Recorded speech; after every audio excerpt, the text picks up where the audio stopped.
I will be telling this with a sigh. Somewhere ages and ages hence, two roads diverged in a wood, and I took the one less traveled by, and that has made all of the difference.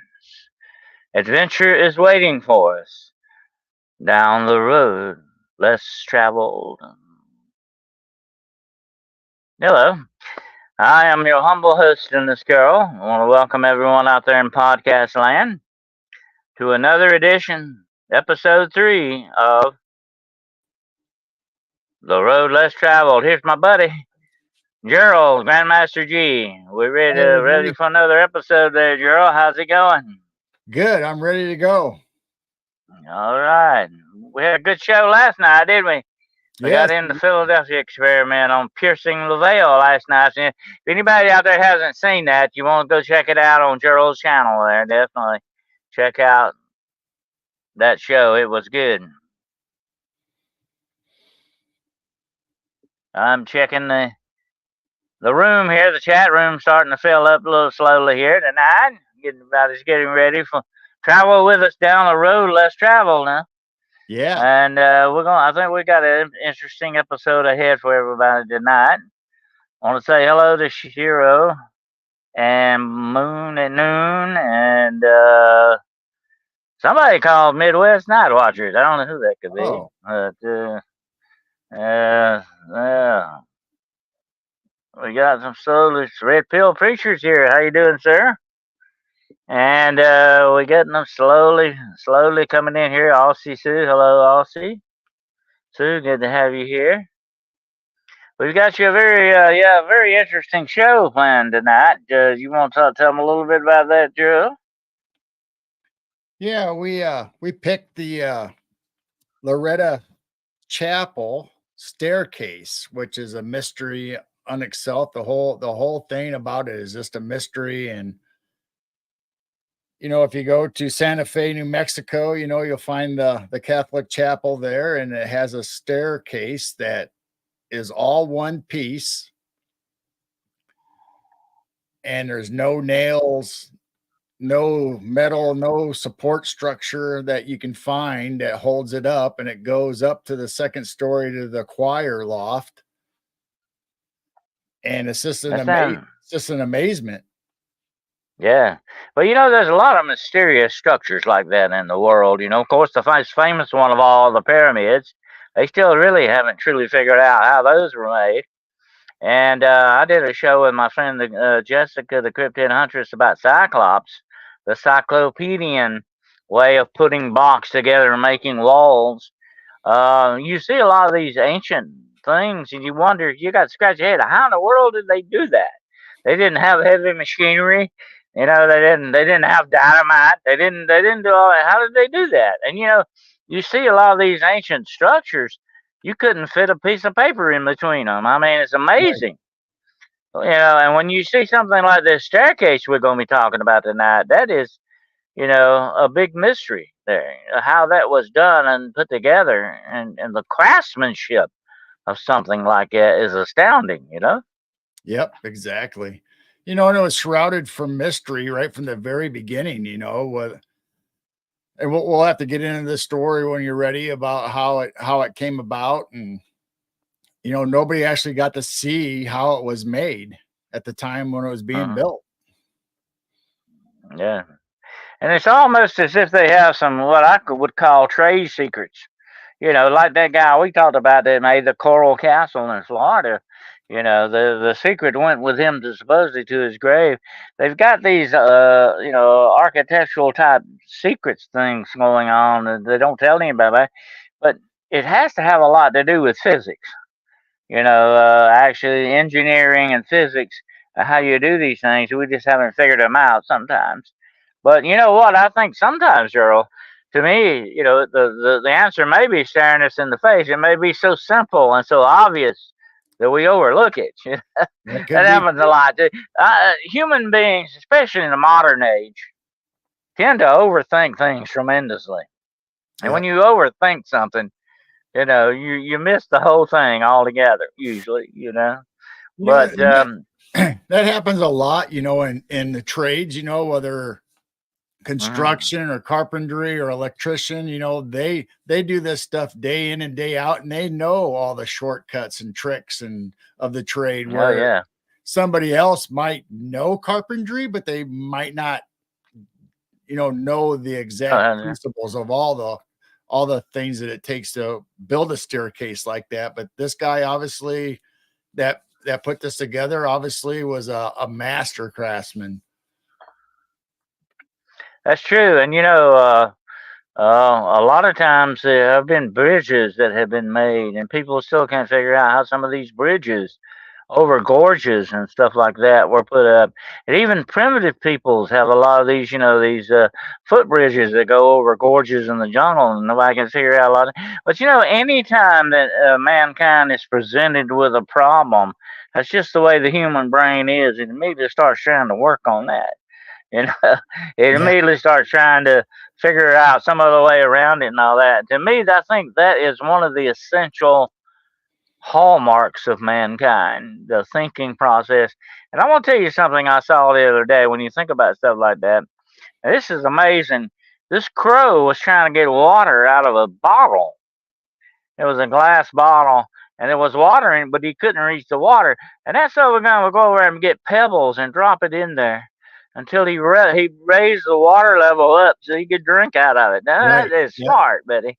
And and that's the animal kingdom. Think about what the human mind is able and capable of doing. It's amazing.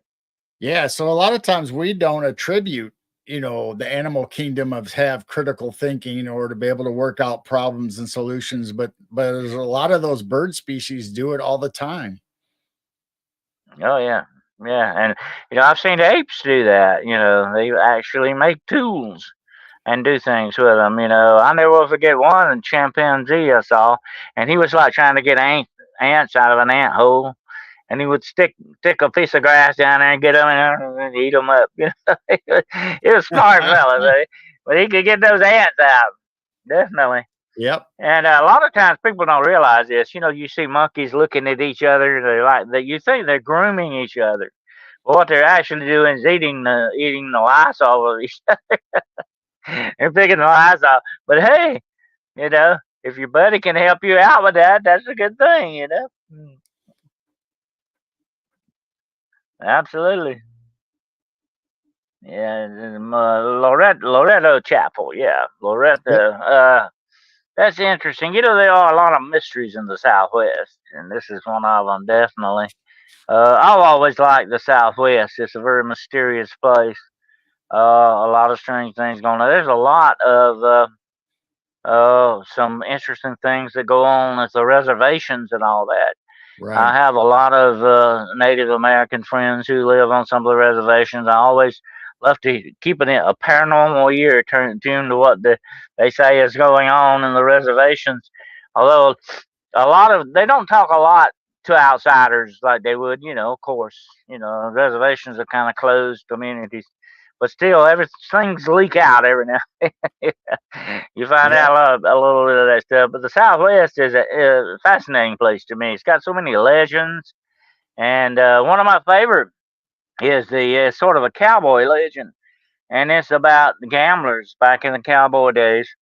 And so one night they were all engaged in a card game, and this tall, dark stranger showed up, and everybody was kind of leery of this guy. He was strange, and he had sort of a strange, mystical air about him. He was dressed all in black, and he sat down, and he started winning every hand. And it was amazing to them. They were sitting there playing poker with him.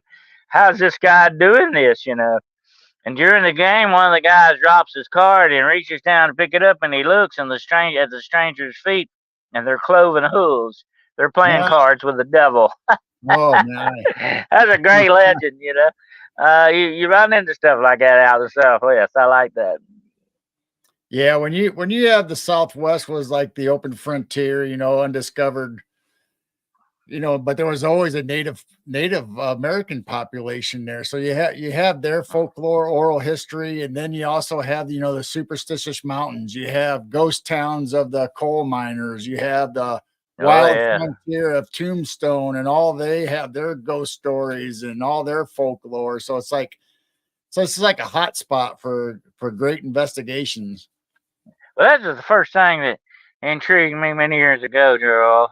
That's what got me interested more in folklore and culture, because of all so many of the great stories associated with it. The ghost stories, the monster stories, the witch tales part of it, all of it. To me, that just made everything more fascinating. I would have to like folklore. Definitely, that would be right up my alley. Yep. And that was like like candy to a kid to me. That was the thing, and it still is. I still find it fascinating the things that people believe, the stories. But every place is a different set, of legends, and every place has a different outlook on it. Like I said earlier about the reservations, they're different than some of these other. And out west, you had, you didn't have that crowded urban stuff going on. You had your neighbor like your neighbor was like maybe 20 miles away or something. Yep. You were Right. way out by yourself sometimes in that respect. So that had to make things kind of slightly spooky too. Being that you were alone a lot of times, and so you can see where a lot of these legends and stuff spring up.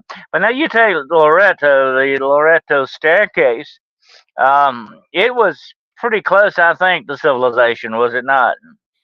Yeah, it was actually in Santa Fe on the Santa Fe Trail.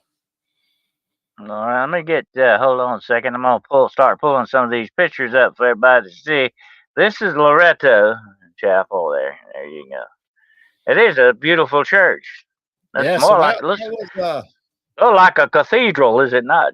yes, it's a Catholic chapel or cathedral, and it was built, started in 1873 and finished in 1878. That is nice. That's sort of like a sandstone or something, isn't it?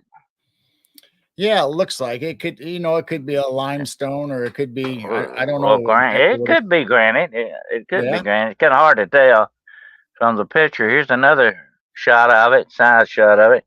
That is a beautiful church, definitely. And I tell you what, if you were going to put that kind of a beautiful staircase in something, it would definitely be a place like that. There it is, So, the very famous staircase. so the Look at that. architect, That is one of the world's only second, I think, freestanding staircase.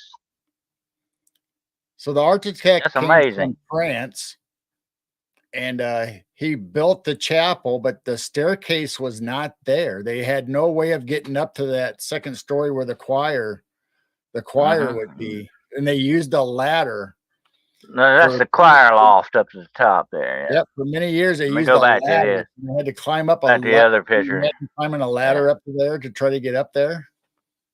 Yeah, that is quite a ways up. That had to be very bad trying to climb a ladder, definitely, to get there. And so what happened was the architect, after they finished the chapel, they never figured out how to put a staircase in that building because there, you have the pews, you have the altars, you have the pylons to hold up the structure. So Yeah. they didn't have room for a traditional staircase. But he died before he actually gave them the plans to figure it out. Look at that. Intricate. Look at the work on that. That's just the banister part of it. I mean, that's And the amazing. the banister and the handrails were not there God. originally. It was just the stairs.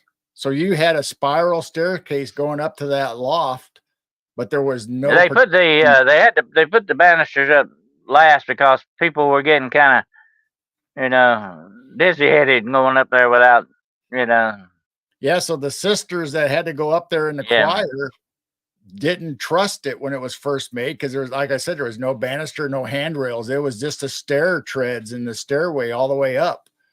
So yeah. they would actually crawl on their hands and knees up the stairs because they were afraid they were going to fall over off to the sides. I don't think I would want to attempt going up there without the banister, definitely. And if you trip going down, that's quite a trip on the way down, definitely. It was. I don't know what you'd look like when you ended up at the bottom there. My gosh, But I would be a little freaky about trying to climb something like that without banisters too. I can see why. Yeah, so there's Look at no that center though. That is support amazing. like That is amazing. the spiral staircases you see today. There would be a metal beam or metal support going through the middle of it to hold the stairs. Well, this doesn't have Yeah. that. No Yeah. nails. I worked in a place one time that had a spiral staircase and it had a pole in the middle all the way up. It was metal. And that thing was still move, Gerald. Going down, it was still did a little job like that. Uh, you can imagine, and it was not near as high as that. That is way up there. That's what? That's looks like it's a couple of stories off the ground to me. Yeah. And it has two complete 360 spirals in that staircase. Hmm. Yeah, it's looking up through the center. It's looking up through the center hole of it. My gosh! But look at the craftsmanship that went into that. That is amazing. No wonder they think it to be a miracle. You know, That that's that amazing. bottom piece of wood that you're looking at, the shiny lightish tan, that was all one piece. They couldn't find Mm. any joints in it at all. That's something else. And you tell everybody about the legend of it. That who really supposedly made that staircase. So the legend goes that after the pastor or the priest, uh, John Baptiste LeMay, I think it's LeMay, formed the church. He was actively searching to get sisters and people from the Catholic faith to come to the church to help out. Well, the sisters got there. There was 7 of them, but one of them died on the way there, and one of them Hmm. got really sick on the travel and had to go back home. Ah, So only 5 of the 7 sisters ended up making it to the chapel. And upon completion of this, they were worried about the staircases. Like, how are we going to get up there? They didn't want to use a ladder no more and all that. So they actively prayed every day for 8 days in a row for God, hmm, to help them out. And on the hmm. 9th day, a man on a donkey, a carpenter with just simple carpenter tools, showed up at their door. And showed And up out of nowhere. this came out of nowhere, and he was hired. He was sent there. He said he was sent there. He didn't say who, but he was sent there to build them their staircase. So he was locked in the chapel for months while he was doing it. So the sisters and the father did not witness any of this construction going on. And to their knowledge, he did not go outside of the chapel ever while this was completed. So where did the materials come from, and how did he get this done without anybody knowing anything about it or how it was done? Huh? Amazing. Um, and even the wood that he used, they couldn't even figure out where that come from. Is that right? That's right. The sisters, after he completed the staircase, and before they could thank him or even try to pay him, he was gone just as quick as he came. So the sisters put out newspaper advertisements and went to all the lumber places that you would buy lumber in the area, and they could never ever find any information on anybody buying the materials from anywhere in the Santa Fe area. But eventually, one time they did get a piece off of one of the staircases, and they had it analyzed later way down the road, and they got it to be like a pine or a spruce, but they could not get an exact match on what subspecies it was. So they think it didn't even come in from the United States.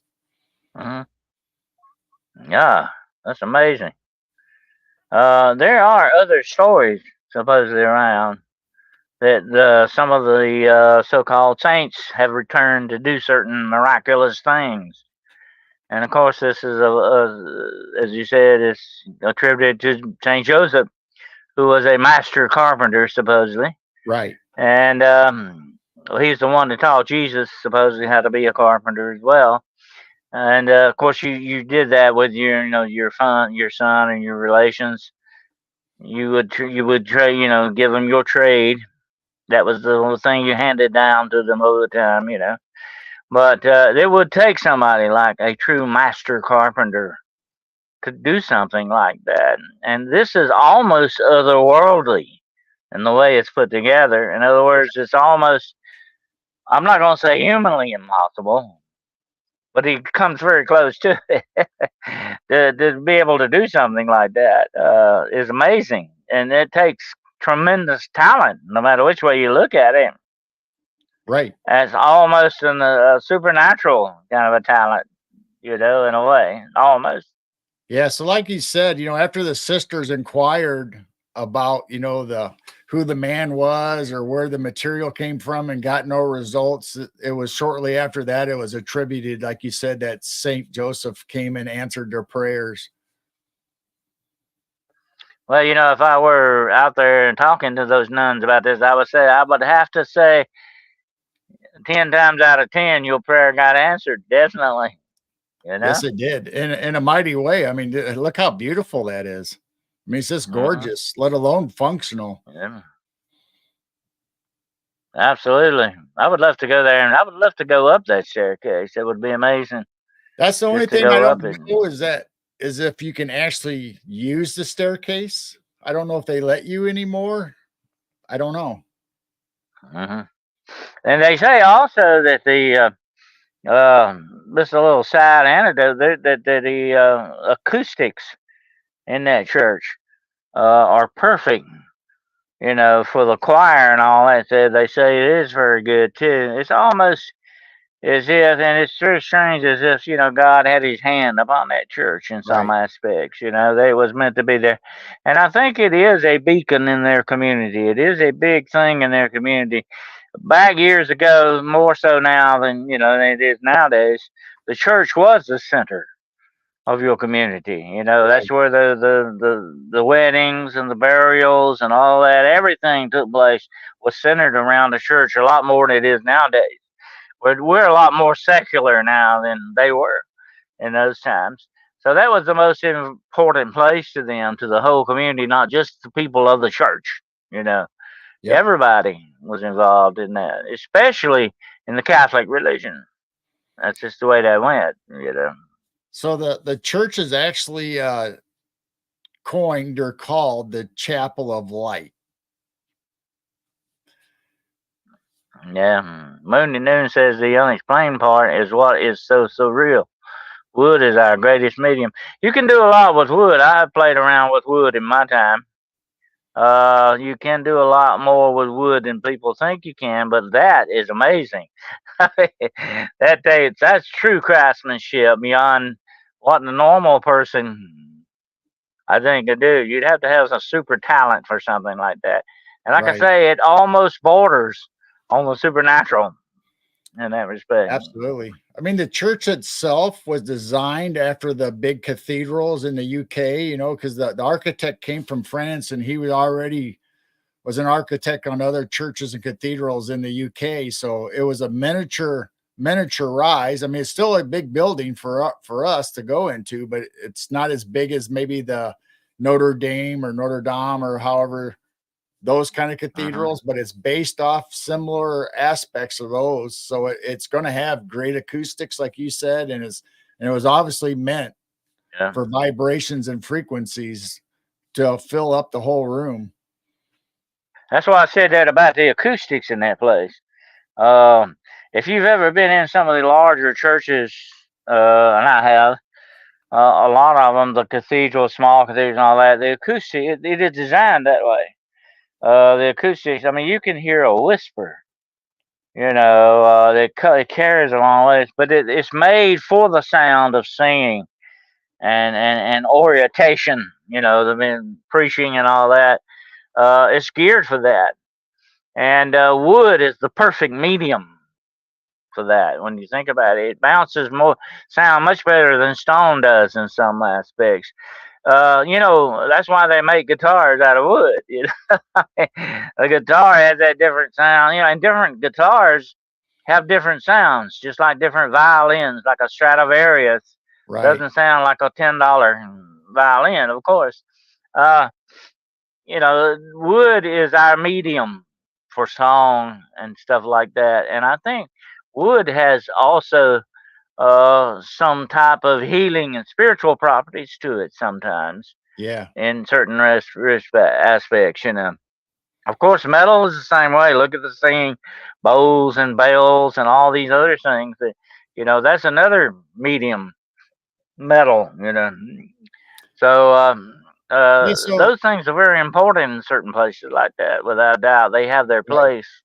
So you know as well as I do, since it was designed off of the cathedrals in the UK or the old world, that it actually is a healing center, not only for your soul, but for your mind and your body. So it would resonate frequencies and healing just from the music and from the worship and the church bell and the organs and the praise going on in there. That would resonate and reach your body, and so it'd be a rejuvenation of your soul, mind, and body all in one place.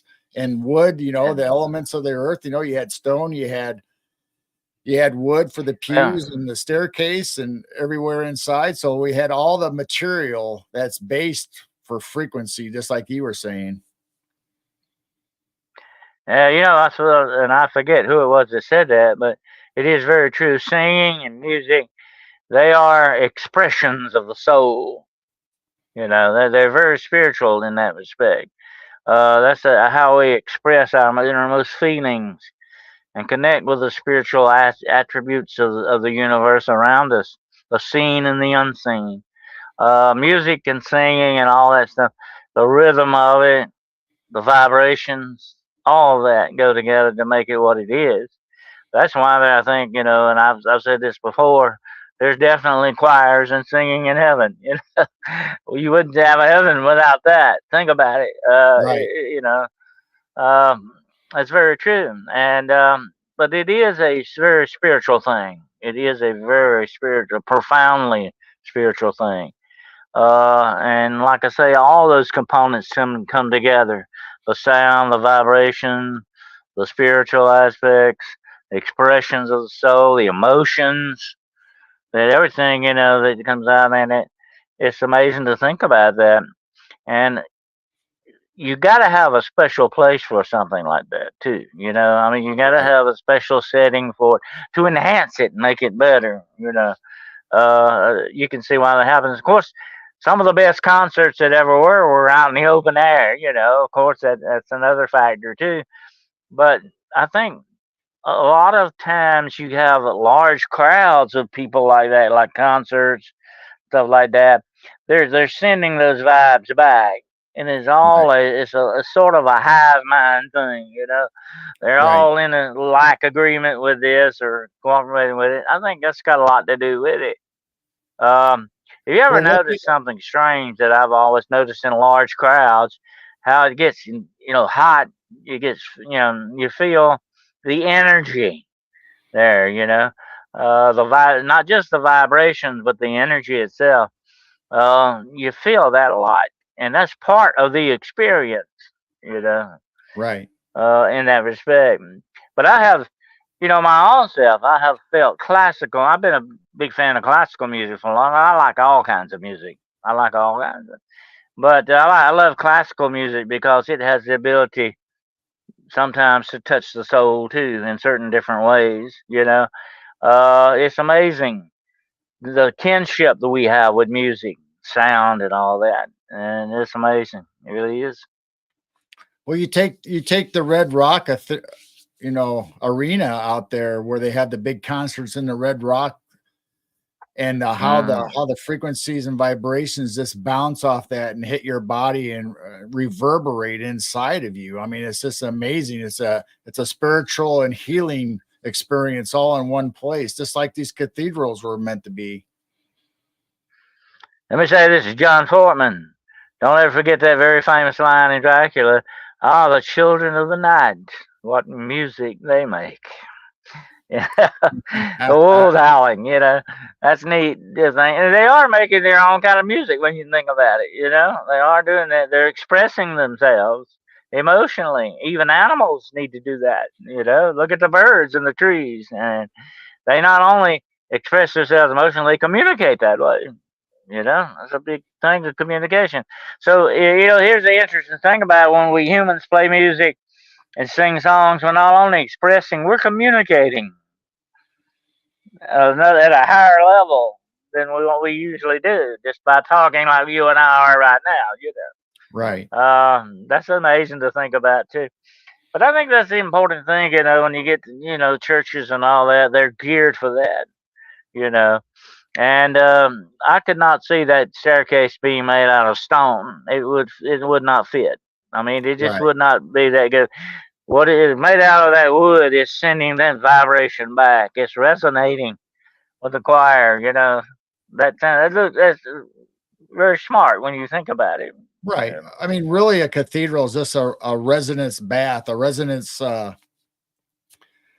yeah. container for the frequencies and vibrations that bounce off and to be able to reach the human body. I mean, that's what it's all about, whether it's spiritual or healing or whatever Hmm. the aspect it is. I mean, obviously it's uplifting and spiritual from the very beginning because it's a church, obviously. So you're gonna have the praise and worship and the sermon, but the music and the sounds that reach your body, I believe it was all built for healing and to vibrate in resonance with your atoms and excite them and get you right and healing in your body.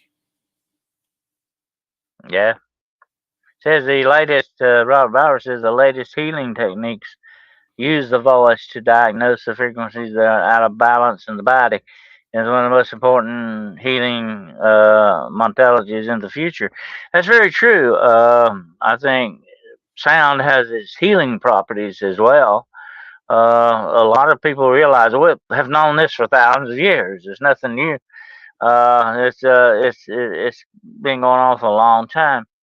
But that is, and uh, I've actually heard people say, well, I got here, I didn't feel that good, but they got the singing and the music and all. Now I feel a lot better. It lifts your spirits to that Right. extent. I mean, it's spiritually healing as well as physically healing, is what I'm saying. Yep. In music, and praise, it was originally at 432 hertz, which aligns your cells in your DNA and heals them, heals the body. So not only is it spiritual and uplifting that in the message itself, but the music and praise Hmm. is healing for your body. Just in the fact that 432 megahertz will resonate and bounce off, and the frequency hits your body and aligns your cells and promotes health, whether And you're there for it or not. music and singing is also a form of praise and prayer. A lot of hymns are nothing but prayers sung. Right. That's what they are. Yeah, from Psalms a So lot of them. yeah, especially you can see, where the church is coming from on that. You know,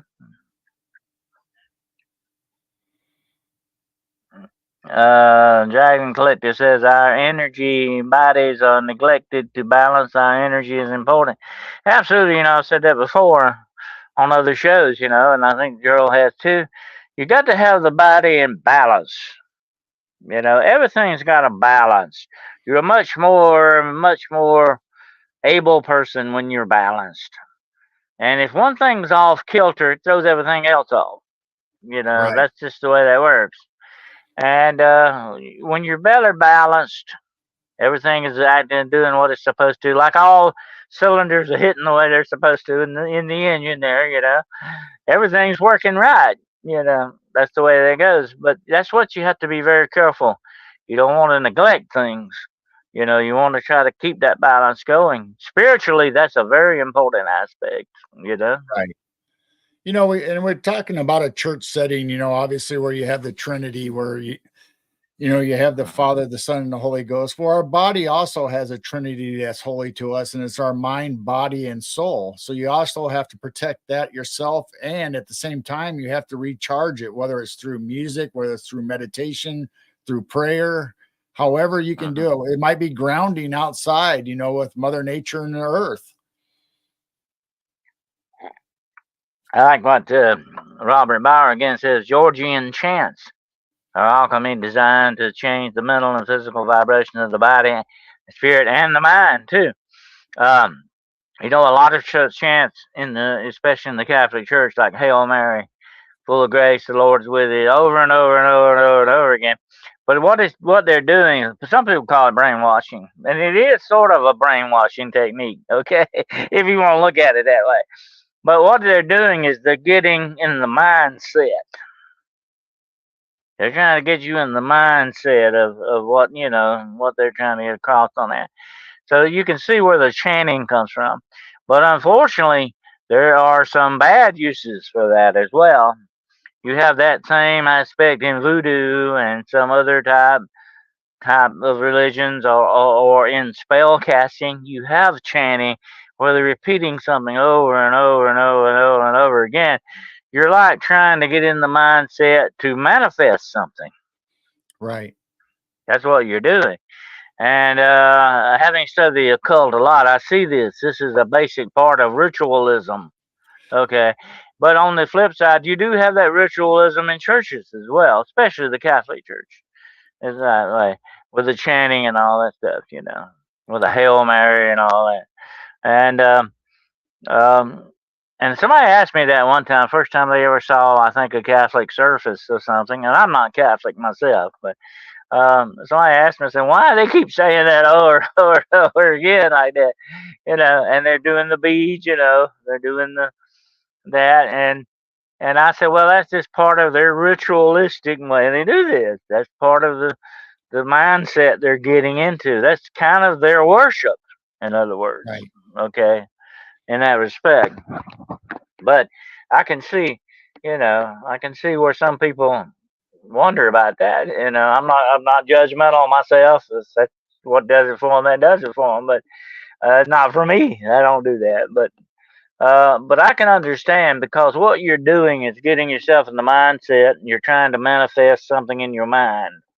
You're trying to Right. bring something forth, and that can be an act of worship or praise in that respect. It depends on what your intentions are. You know, are Right. they good or bad, or what you're trying to do? You can manifest a death curse to kill somebody, or you can pray. You can be praising God. In that way, it just depends on what your true intentions are. Right. I mean, But that's words are interesting. That's power. just the way mankind works. Yep, words are power. I mean, it's a powerful force. And how do we say words? We vocalize. We use sounds. So sounds are also just as powerful and the same. So whether you're in a church setting, or out there in the world or in your home or whatever, you have to protect yourself, because power can go both ways, evil and good. Hmm. And a lot of times back in the past, people have talked about talking to animals. You can actually pick up on the way what an animal wants if you're very sensitive to it. You know what I'm saying? And watch it and understand, like the horse whisperer, or a dog whisperer. You're not actually communicating like you and I are right now, Gerald. We're not. You're not actually talking that way. But what you're doing is you're feeling emotionally sensitive to that being, whether it be a dog, a cat, or whatever it may be. Right. If you can read that, then you are an extraordinary person. In other words, you have a good talent for that. You are very sensitive. You can read that. A lot of times the dogs will holler, or they'll make a noise or something, and you don't know what they want because they can't tell you. But they are trying to communicate with you. And if you're smart enough and sensitive enough to pick up on what this animal is saying, that's neat. And to me, whenever that happens, that to me is really great, because you're really communicating with something that you have no communication with most of the time. You know what I'm saying? Yep. If a dog could actually talk to you, wondering what he would say, "Hey, it's about time to feed me, buddy. Where's the food at?" Uh, was all like that, mundane things, but the important things like, "Hey, I'm hurting," or "I don't feel good," or something. You need to try to pick up on that. And the bad thing, Gerald, people tend to ignore not just the animals, but people around them. They might be trying to say something to them. We shut off our sensitivity a lot, you know. Right. And music is one way we open ourselves up to it, Music, and singing and all that. That's one way we open ourselves up. Why don't we do that all the time? You know, Right. so, We we're have we're cutting a lot of the world off. You know, we have a lot of powers that are available to us, in our mind, but we have filters that are built in or was put there on purpose for whatever reason that blocks out a lot of that stuff. So empaths can pick up feelings and emotions from animals, and that's what they're doing. So happiness and joyfulness and love, those are very powerful. So those send out signals to you that you're able to pick up when you're empath.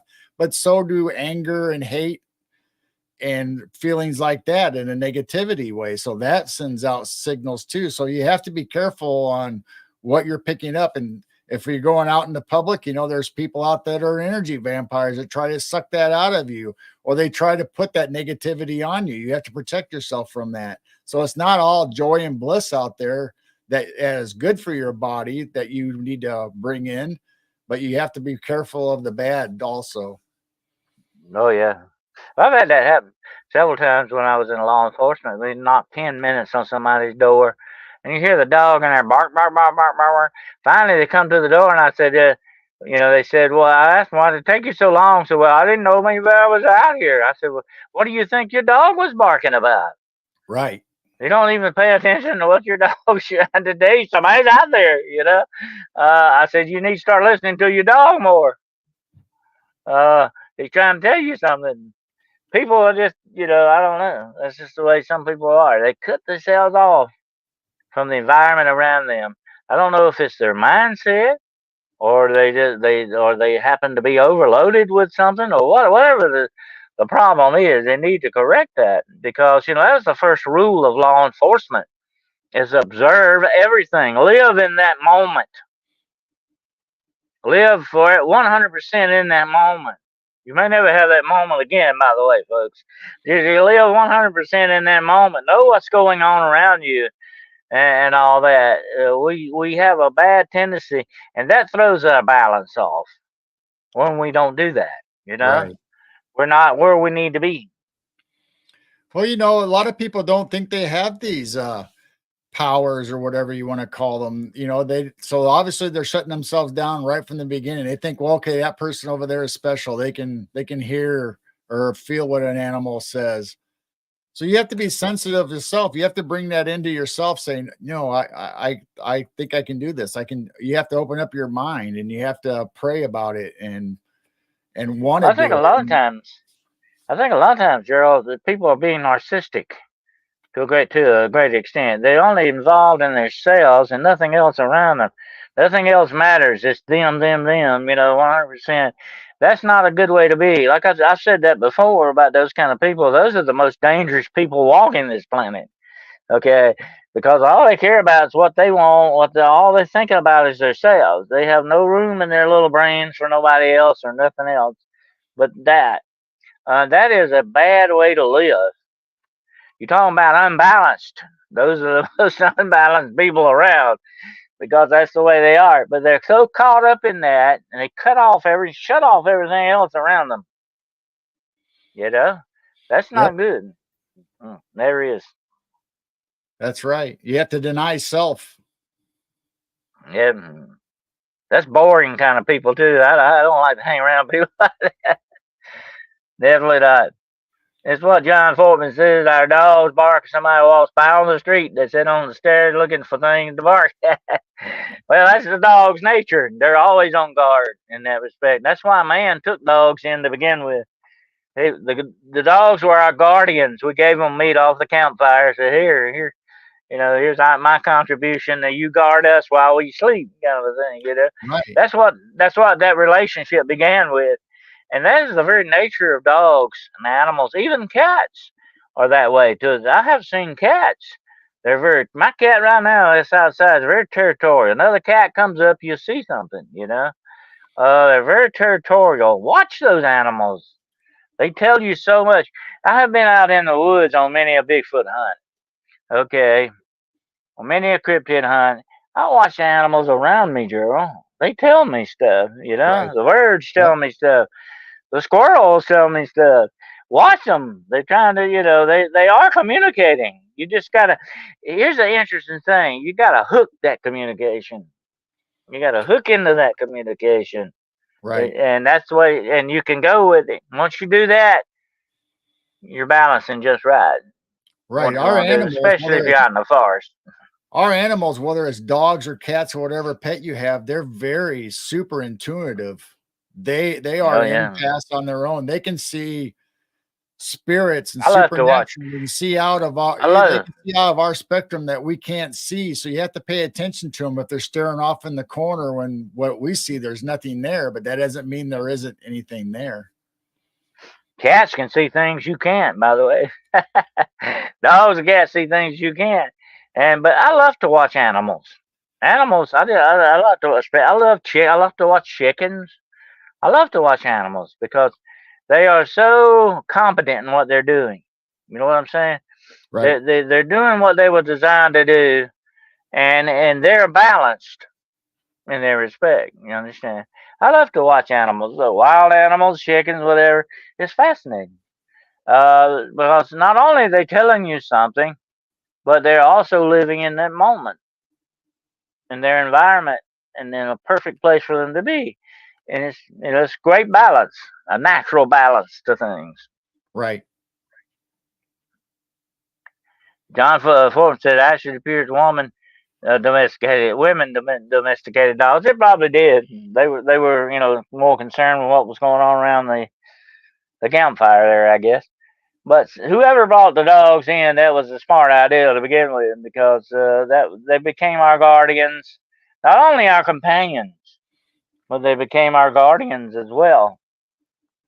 Dogs are very beneficial, and I have seen dogs. Talk about people building stuff. I've seen dogs herding dogs do amazing things. It's fascinating to watch. Uh, I have seen police dogs do things you would not think a dog could do. Okay, it's amazing. Right. Um, I've seen them jump over the top of police cars and take somebody down. I've seen them find cocaine in somebody's back pocket in a crowded airport. Okay, it's amazing. It really is. Dogs can even find bullets now. Oh yeah. They can even tell you where somebody's got bullets in their pocket or whatever. It's amazing what these animals can do. But we could do things like that if we were what truly in touch with that moment that we're living in. The nice thing about dogs, or the neat thing about dogs, is that once you get to know the dog on a personal level, you guys are connected. You have that connection with your dog, and your dog is always sensing its environment, and its loyalty is so extreme that it will give its life up for you. And that's what makes it nice as a police dog, as a guardian for your house, or whatever. And it'll warn you of danger. Its senses are so strong that it doesn't even have to see the predator to know it's there. There's an old story about that.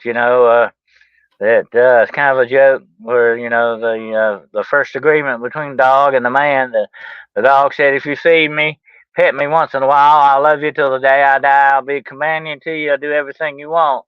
The cat said, "Well, if you feed me, I might hang around." Yeah. He's got an independent. So you got two different animals, different ways they handle it. But I like cats, dogs. I like any animals. I mean, I'm not stuck on one specific animal. Of course, a dog though is different in many aspects than other animals. Although the cat can be that way too. But dogs can tend to be your companion, and then your emotional companion kind of a thing, more so than cats can. That just depends on the cat too. Cats, I have seen some very loving cats. That weren't so independent. So it just depends on how you raise them, I think too. Yeah, we have cats that just crave our attention. I mean, they're just snugglers and lovers and just love it. When we have some cats, it's like really don't want to have nothing to do with you. Oh yeah. And here's the bad thing about it too, Jero, as human beings, we tend to try to put human tendencies on the animals. When we should just let them be animals. I mean, we try to make them formed to be more like us when really, that's not good really in some ways. We want to dress them up and get them to look like people. Yeah. That is the tendency we have. I think that's just human nature, I guess. But really, I think the animals, if they could talk, would say, I don't want any of that junk, okay? I'm a dog. Leave me alone, okay? But maybe it's a good thing they can't talk. We might not want to hear what they got to say. Dogs are so intuitive. I saw a video the other day where a woman trained a dog to hit a little pod, electronic pod. When you push on it, it speaks. And she recorded all these different words, house, person, upstairs, just everyday normal words. And her dog can communicate with her about what it wants by what it hits, and it puts Oh yeah. sentences together. And it Well, actually you it hear a lot actually of talk informed about. her that there was something suspicious upstairs, like an entity or whatever. Because when they went upstairs, there was nothing there, but the dog said that there was something upstairs, and the dog always hit the right buttons for what was going on at the moment. You hear a lot about dogs being emotional animals, emotional support animals. Uh, I can see where some people coming from that, but I think really the true, animal helpers would be for like, people with diseases or, or blind people or hard of hearing people and stuff like that, or animals that will help them. Those are very good kind of animals to have, definitely. The aid animals, they call them. Their aids. But I can see what some people definitely would need a support animal, perhaps such an emotional support animal in certain instances. But I think a lot of these people that do that just want the dog to go in the store with them, they want to take the dog with them wherever they go, and they're not really support animals, emotionally Right. support animals. But I think I some mean, if people, you're if it's kind you're of like the blind or handicap deaf, parking things. People abuse them. if you're blind or deaf or whatever, or if you maybe you have a fear of people or the outside environment, if you have a dog that's considered your protector or your best friend, then it would be a support animal. And it's probably went overboard where you take them on planes, on trips. You can only fly if you have a support animal. That's more of an emotional need than an actual case of actually having to have that animal with you. Oh yeah. But I would say that I agree with Sweet Pea there. That emotional support animals have a definite. But I'm saying some people abuse that. Some of them don't. They're not really, using the right. Well, it's like the handicap parking permits. People abuse those too. But that happens no matter what. But some are very basically needed emotional support animals for some people. Definitely. Um, I can see where that would be very important to have. But I used to go to the when I used to go to the mall, they would have a class come in every now and then with the dogs that they train for blind people. That's amazing. And they would take these dogs to the mall so they get them used to being public. And all. So it's amazing they can do that with these dogs. These dogs become your eyes or your ears and all that. And even a lot of epileptic people have dogs now that can warn them when they're fixing to have an epileptic seizure or something. Right. That's good. That's amazing. That you can have these kind of animals like that. I want an emotional support parakeet. I name him Pistol Pete the parakeet. Have him There ride around on my shoulder. There you you go. go. I Yeah, it's used to have a amazing. parakeet. I had a parakeet one time years and years ago. His name was not Pete, by the way. Anyway, I could set that little son of a gun down on the floor, and he would follow me around like a dog. He would walk around and follow me all over the place. Parakeets are neat. Yeah, it's amazing how sensitive dogs are with their smell and senses. I mean, that's why they use them to find drugs. And like you said, they can smell bullets now. This is how they're trained, and very much in the medical field. I mean, it's been known, like you said, that they can actually sense when somebody is getting ready to have a seizure. And it's also been told that in like nursing homes that they'll bring in animals, especially like a cat will sense when somebody is about ready to pass. Yeah. Well, animals have a place. That's a good thing that we still have a rapport with animals. That mankind hasn't lost that completely. One day we probably will. In a far flung future, we'll have no more room for animals in our lives. According to the legend of the Planet of the Apes thing, all the dogs died. And they tried to replace them with chimpanzees and stuff like that. Um, we're always going to want some kind of emotional animal thing going on. That's just human beings. But one day we may decide, hey, we don't need animals anymore. Animals don't, have no more room for us. I'd hate to see that kind of a day because I think animals keep us natural, the way we're supposed to be. But that's one thing about cats. I've always admired. They're so very mysterious to me. I love them for their mystery about them, and they can see things, that aren't there. They're always looking at something, Yeah, and that scares some people. But not me. I like that because according to folklore, cats keep evil spirits away. Okay, so they're good to have around. Uh, but they are supposed to be. I think that these animals can see and hear and sense a whole lot more than we can, and that makes them a very essential companion to have. I think in some aspects. Like I say, though, we need to pay attention to them more. We ignore them way too much when we shouldn't. But I think that they can see into the light spectrum better than we can. It's said that they think that dogs may be able to almost see, smell, and color. Think about that. That's amazing. That's how sensitive they smell. I've seen bird dogs, Gerald. I've seen bird dogs that can, by the position of their tail, stick their nose in a bush and tell you how many birds are in that bush. I've seen them do that. yeah, And by the way, the tail goes straight up. It's like two birds. If it goes to the right, it's three birds. If it goes to this way, it's four birds. They're counting the birds in that bush for you. That's amazing.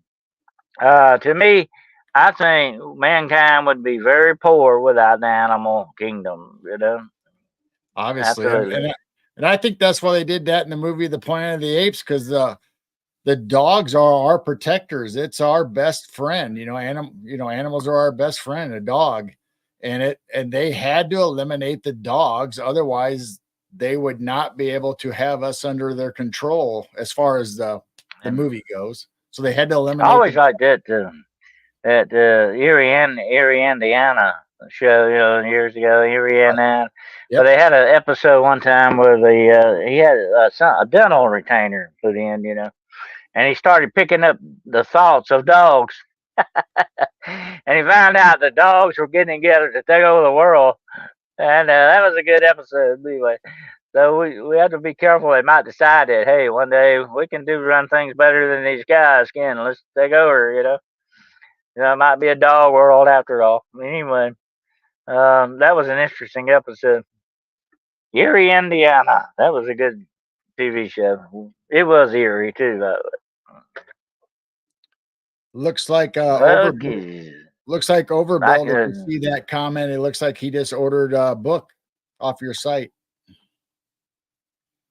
He said I can smell cars on acid mushroom. I imagine you could. Yeah. You take enough LSD, you could smell all kinds of colors. Let's see. My big black cat just popped up and is holding my hands. He's so nice. So the cat's come up, huh? Uh, Go up 2 comments from that Overbuild Automotive, Dennis. yeah. Go up to Overbuilt 2 comments before what you were just Well, showing.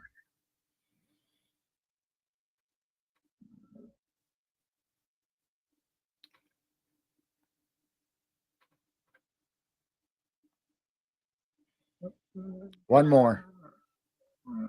Go up one more.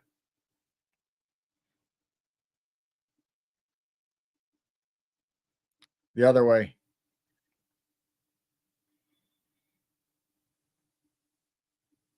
I lost it somewhere. Anyway, Overbelt said he just ordered your book number 2. Oh yeah. It's all decision. My son's little Jack Russell Bandit is a great rat and mouse catcher, huh? Some dogs are bred for that, by the way.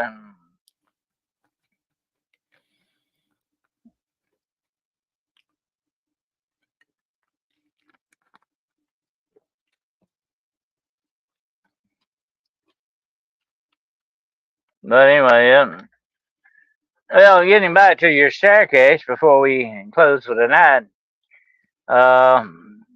what do you think? Do you think that the legend is true that St. Joseph showed up and built that staircase, or you think it was an itinerant carpenter, or what do you think happened with it? I don't know. I don't know the true story of what really happened since we were not there. I would have to say that I believe it actually really was a miracle that it happened. That's what I'm going to go with. Yeah. Yeah, it might have been a very talented itinerant carpenter or something, but it sounds very much to me like, I don't know, it sounds like their prayer might have got answered. You never know. So, Overbelt says, yes, ordered your book, your book. Okay, thank you, Overbelt. I will be looking for that. I appreciate that. And, Joe Orgo says, I'm down to only chicken.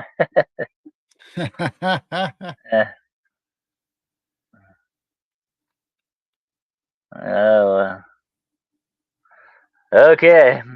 That's good. I had a friend who used to take, he had, I think he had a pain problem, and he would use mushrooms. You can buy some of these legally, that some of these mushrooms that you get.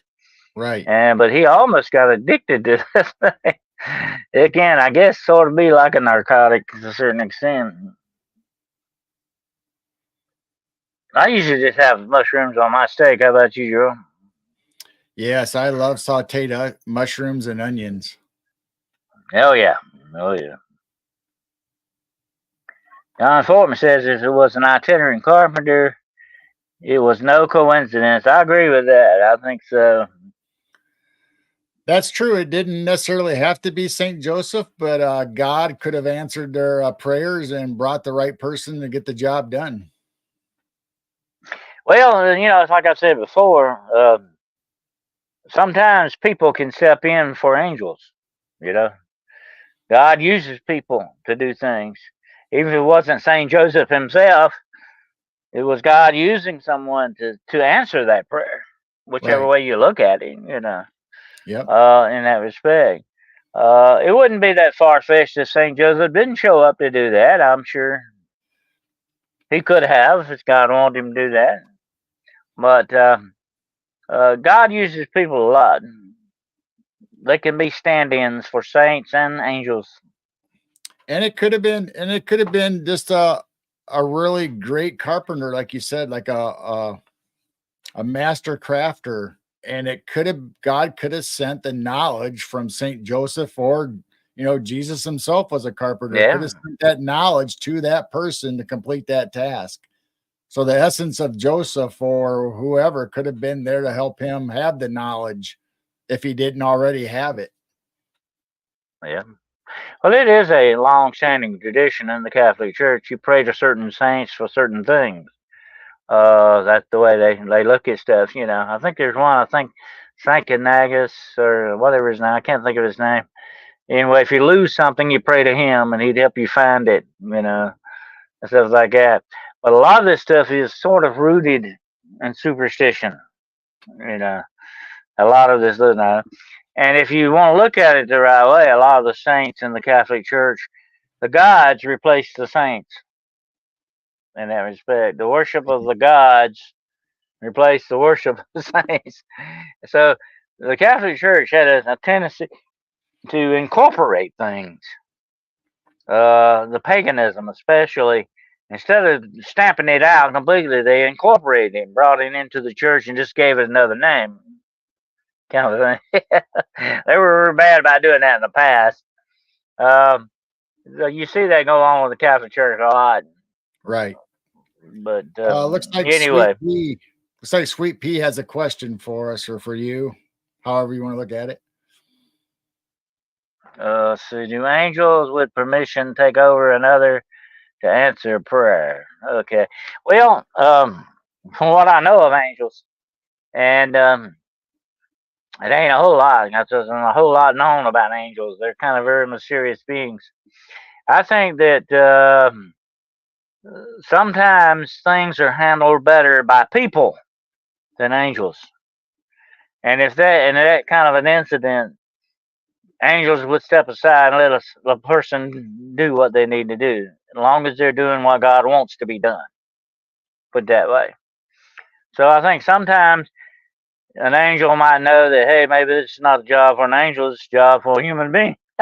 you know, so the angel might say, hey, I'll let that happen that way, but I might guide it, I might go, direct it the way it needs to go. That may be a part of the service of angels that we know about. I think angels have a tendency, maybe sometimes, to put ideas in our heads, or guide us in life sometimes. And I'm not calling them spirit guides, because here's the bad thing about spirit guides. Spirit guides tend to stand between you and your maker, and that's never good. Angels will never stand between you and your creator, because angels are servants of the creator. So that would be a disservice to the creator if they did that. You got to remember, that's the very nature of angels in that respect. But angels, if need be, would step aside and let a human being take over for something that needs to be done, as long as they're doing what God wants to be done. Right. Angels ain't gonna have any problem with that. That's just the way that rolls. But that's why we are not supposed to pray to angels. You're not supposed to pray. You can ask them for help. That's different. That you pray to your creator. That's a different thing altogether. Angels, a true angel out of heaven, would not allow you to do that.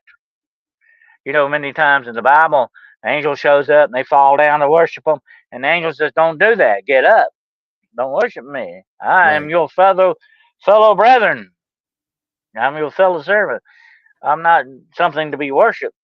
Now, the bad angels like that. They are egomaniacs. They want to be worshipped. They want to act like gods. I call them dime store gods. Okay, if they want to act that way, that's what they want. They're egomaniacs.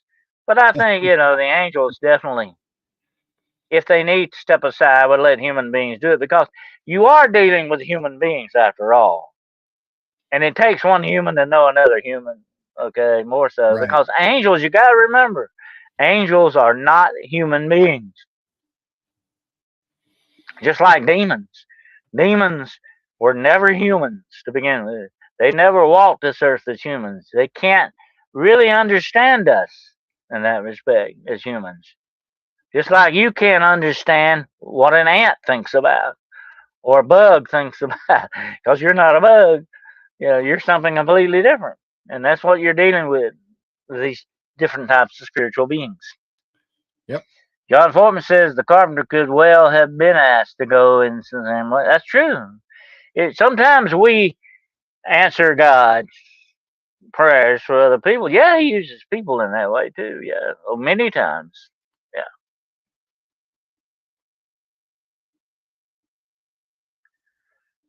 Don Morris, for 1-5 in the house and rarely act like they say anything, so I guess I am in the clear. Okay. All right. Let's see. Strangers have said things to me that I really needed to hear and just walked away. Well, like I say, sometimes God talks to us through other people. Absolutely. Sometimes your prayers are answered through other people. Sometimes you're directed through other people.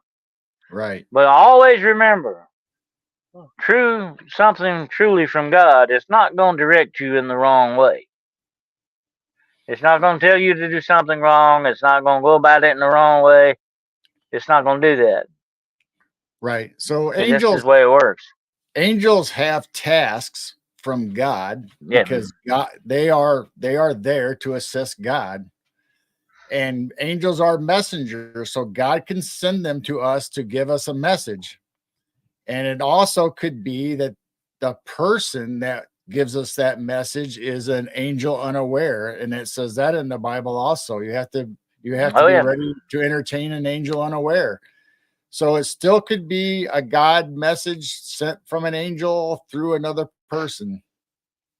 And there are heavenly angels and there are human angels in that respect, if you want to look at it that way. Now, I'm not calling them that good of people. Maybe they got their bad attributes, but they can be used as angels in certain Right. occasions and not really as it. Now, John Fortin says, sometimes I've been told to walk up to strangers and say a specific phrase. Let me tell you a quick story. It won't take long. This preacher one day was going home, and his wife told him to stop by the store and pick up some bread and milk on the way home. And that's what he did. He went and got the bread and milk. And he's on the way home. He's driving. Said all of a sudden God spoke to him, not audibly, but just in his mind. Spoke to his heart and said, "Turn down that road on the right." So the preacher said, "Okay," and he turned down the road on the right, and he went about a mile down the road. And the voice spoke to him. He said, "Now turn left." And he turned left at the next street. And he said, "I don't know what you're telling me to do here, God. That's got to be you. I don't know what's going on, but I'll do what you say." So he kept on down the road, and the voice said to him, "Pull in that driveway on the right over there." So he pulled in the driveway, and the voice said, "Now you take that loaf of bread and go up there and knock on the door and give it to the people who live in that house." So the preacher said, "I don't know. This is the craziest thing I ever done in my life. I never done nothing like this. People gonna think of it, but I gotta do what I gotta do." So the preacher takes the loaf of bread and goes up there and knocks on the door, and in a few minutes this old lady comes to the door, and she's like shocked, looking at him. That this man standing there holding the loaf of bread. He said, "Ma'am, I don't mean to bother you, but I've been told that you need this bread." And he handed her the loaf of bread. And the woman, she just stood there, just, mouth open. And she said, "I'm sorry that I looked like that, but I was, a few minutes ago, you know, I was about to kill myself. I was going to commit suicide." And I said, "I even said to God, God, you don't even care about me. I don't even have any loaf bread left in the house. You don't care about me. And then now all of a sudden you knock on my door, give me a loaf of bread." See, the preacher saved that woman's life, but it wasn't the preacher, my friend. It was Right. God. God moved, but he used that preacher to do what he needed to. So don't ever, if something comes over you to do something, and if something good, now not nothing bad, okay, but if it's something good for somebody, definitely it's usually for somebody besides yourself. Do it. You know, maybe you're supposed to do it. Right. We don't know how many times in our lives we are used that way, and we do not know how many times angels intervene in our lives and do Right. things we don't know. I'm going to tell you this one more thing about angels. You will 9 times out of 10 never know you met one. That's the way they work. And it's not because they're doing anything sneaky, okay? It's because that's the way they are. They're not to draw attention to themselves. That's not what they're about. There's no ego. An angel usually is 100% less ego than anything else around him. That's what happened to the fallen angels, and I'll be talking about them in my seminar coming up. The fallen, the rise of the fallen. They are completely different. They have egos, monumental egos. But angels in heaven have no egos, supposedly. That's what happened to the bad ones. Ego can really trip you up, which way you look at it, even if you're an angel. But anyway, that's the way angels work. They never draw attention to themselves. That's not what they're Right. about. It's not about the angels.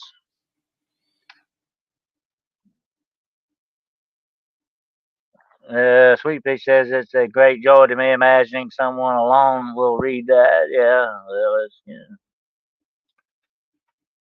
well, I had an intervention in visual telepathic training by angels that lasted a whole day, and they left a cardboard imprinted with wings. Sometimes they'll let you know they've been there. You know. Right. Oh yeah.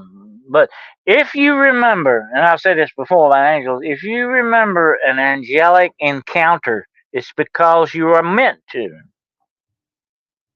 Yes. There's a reason for it. Yeah. That's why I said I've met a lot of demons in my time. I want to meet some angels. I may have and just don't remember. And just that may be the way it goes. Just like what you said earlier, you're on. You know, you may thereby some have entertained angels unawares. Absolutely. The angels are a fascinating subject. That could have been an angel that built that staircase for all we know. You never know. Never know. That's just the way that goes. Angels do answer prayers, but only because you pray to God, not to them. I got to say that about angels. They would be your answer or the messenger bringing it to you. Yeah.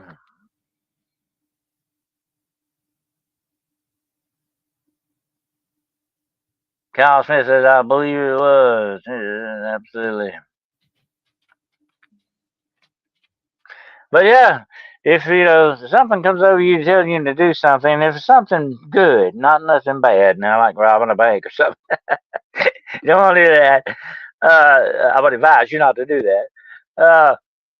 If it's something good, it's something helpful. We need to do it no matter what, because sometimes we just don't know how our lives can intersect with Right. other people's lives. And I think, we've talked about this before, Gerald, you and me. I think certain people come into our lives for certain reasons. That we're supposed to know these people. It's almost like it's preordained kind of thing. Right. Uh, there are certain people in your life for a reason. Sometimes the devil sends some people, and the bad guys show up. Okay, that happens. That happens. You got to watch out for that. I was watching a video today. This young girl was talking about vampires. And it said, "Do you have a welcome mat at your front door? Take that mat out. Don't invite them in. Okay." So you might want to look at your welcome mat and make sure it's not welcome on there. But anyway, Well, the God will bad guys send will show people. up sometimes, though.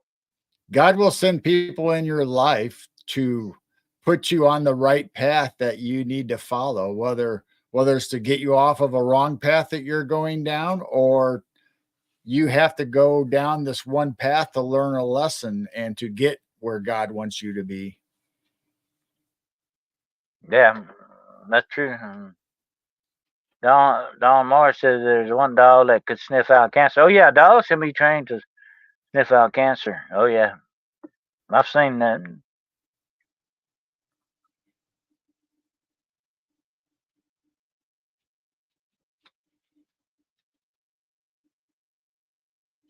Okay, folks, I'm trying to get better at answering the things here.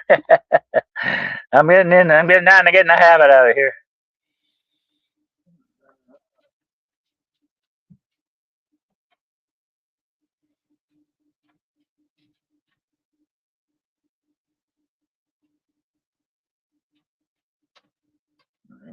No coincidences, Kyle. It's absolutely, I agree with that statement. The longer I live, the less I believe in coincidences. You got some weird stuff going on.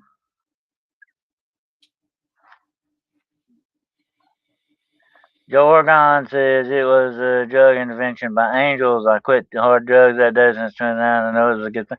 Well, of course, that's the way that works. Absolutely. They're going to do the right thing as long as we let them do it. That's the main thing. You got to cooperate with the good guys. Okay, you get somewhere that way. But that's like I say. I always like to tell people, especially when I talk a lot about the demonology stuff and all that. I don't like to leave people with bad things about it. And Gerald knows that. And I like to say the good guys are at work out there. There's a lot more of them out there than there are the bad guys. That's the one good thing you can think about. There's a lot more of the good guys out there than the bad. We don't see that, but it is a true fact that they are out there working for us. We would not. I'm gonna tell you this, folks. Okay, if it were not for the grace of God and the angels, the help of the angels, we would not be here right now.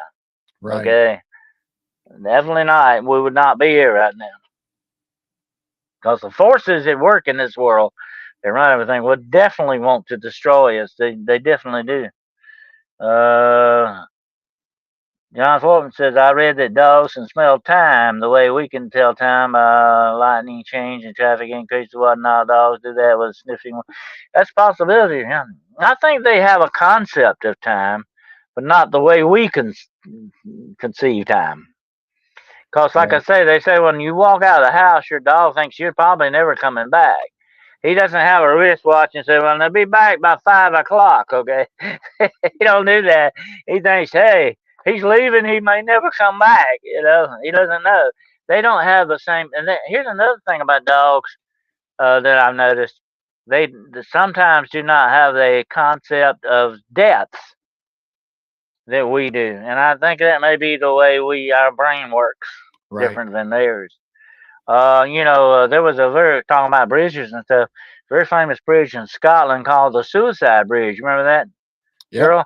Where dogs Yes, I jump do. off of that bridge all the time because it looks like to the dog it's just like it's very close when it's really way down in there, and they get killed by jumping down in there. But it fools them in their depth perception, and we can see it clearly for what it is, but they can't. And that's just the Right. way dogs perceive things.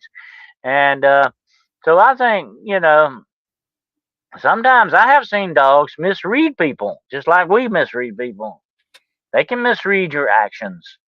Yeah, anything can make a mistake like that. And I know as far as concept of time, there's lots of cases, lots of instances where dogs will wait for, say, if the father or the mother is out at work and they know there's a specific time when they come home, they're right there to greet them at the door. They've been sitting there waiting because they know what time it is. And there's another thing that they say maybe some kind of a sign of a psychic bond between you and the dog. And the dog knows when you're thinking about coming home, and he picks up on that. That's another aspect of it that people have wondered about. I thought dogs had telepathy; they can pick up your thoughts. That's true. That might be part of it. You never know. Dogs see colors differently too. Yeah, that's true. They do. They're perceiving things on different wavelength than we are. You see, watch your mind do that. Dogs can hear the sound of your car a block away. Also, that, and they know it's your car and not just a regular car. They understand. Right. Dogs are very sensitive to them. That's what I said. They live in the moment. They're very sensitive to the environment around them completely, more so than we are. That's why you need to pay attention to them. Okay, that's why my dog I had. I took him on investigations with me. He was better than any EMF detector or anything else you could have, because he didn't have a fallacy to lie. He just told you his opinion of what was going on. That was it. You could trust him to that extent to let you know something was going on, something was. The meter couldn't do that. The meter couldn't say, "Hey, I feel like there's something here." Meter can't tell you that. The dog could though. And that's why I trust him over that. Little Bandy, my son, dog knows exactly what his dad's due home for work after 12 shifts a day at night. And they know they have an internal mechanism. Let me tell you this about this old dog here, okay? If I if I say, okay, right now I could say I got to get up at 9 o'clock in the morning. Nine and 3/4 of a time out of 10, I will wake up tomorrow morning at 9 o'clock. Okay, that's just I don't know why that just happened, and I'm not going to bed thinking a lot about it. I can just put that in my mind, and it's there. It wakes me up. It's like an internal clock. Right. I have not, let me put this, I have not used an alarm clock in many, many, many years. I don't need one. I can wake up when I want to. Now, some people can't, of course. Some people are deep sleep and all that. Yep. I'm retired now. I should be able to, but I don't. I should be able to sleep a while. You know what I'm talking about, Gerald? Yes, I You do. know what I'm talking about? Okay.